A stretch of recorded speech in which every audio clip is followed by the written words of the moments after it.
Good morning guys. For today's video, magluluto tayo ng pinakbet. Ayan. So, gumamit ako ng talong na bilog.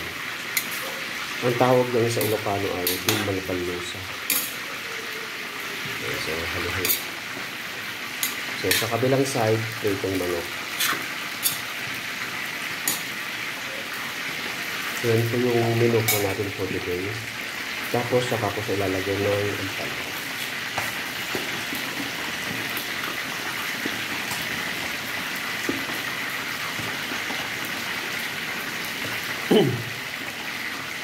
Yan, pinakpet po natin. Pinakpet ng Ilocano yan. Ayan. Kaya walang kalabasa. Pag may kalabasa, pinakpet ng Tagalog. Cover lang natin. So, maliit yung cover natin.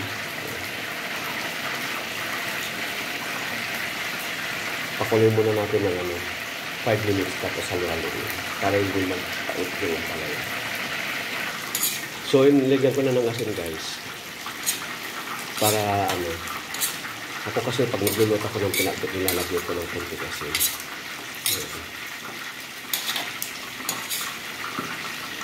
Sarap po,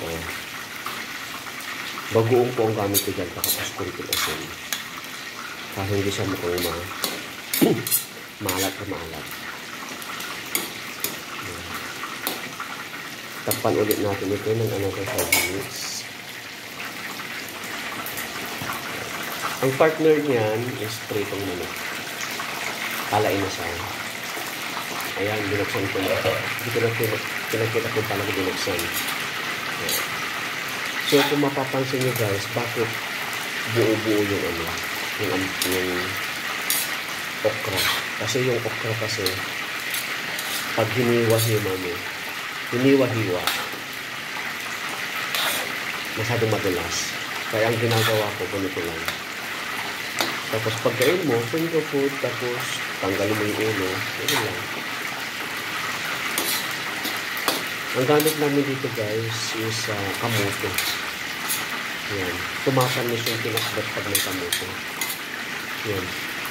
Yung iba-iba, yung mga iba dyan na kamote is dinurog ko na. Nagtira lang ko ng ilang mga cubes. Yan. Para manunot yung lasa ng kamote. Ang sunod guys, paluto na siya. Hindi yan magiging mapait.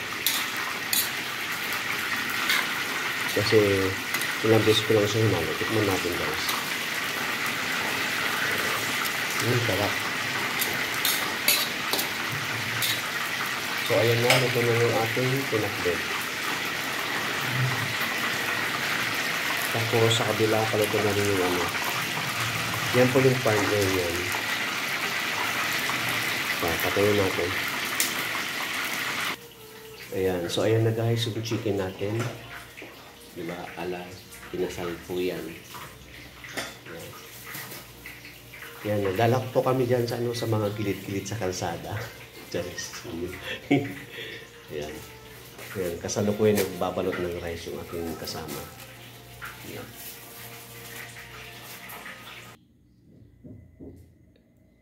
Ayan guys, nagbabalot na ako ng pinakbet para mamaya titinda na. Ayan, dyan isasama ko yan yung pinakbet dito. Ayan. So ganyan po siya. Tapos yung kanin nakaseparate. So yan. Okay na. Hanggang dito na lamang guys. Please pakishare na lang yung yung video. For more recipe, yan, salamat. Yan. Yan na. Ito yung sample namin. Thank you guys. Bye-bye.